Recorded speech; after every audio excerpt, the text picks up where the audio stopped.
dieną mes netekome vieną iš mūsų. Gerbiamieji, visi.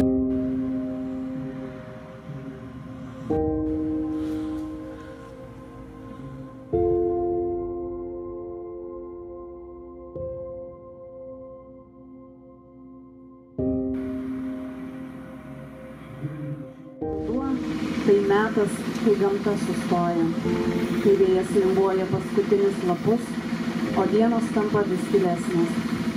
Atrodo, kad net laikas trumpam sulaiko kvapą, tarsi norėdamas prisiminti tai, kas buvo ir susitaikyti su tuom, ko jau nebebus.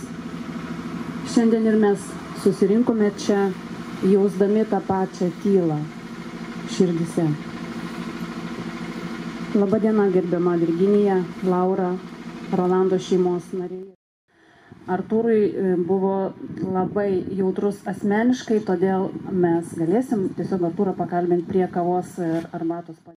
Mes tyliai laikydavom tave už rankos, kol tu braukdavai ašaras. Tai buvo ir šeimoje. Visais rūpinaisi, saugai ir globojai. Tavo apkabinimai visada buvo tylus, bet visada jie reikšdavo tos pačius žodžius. Aš čia, viskas bus gerai. Ir būdavo.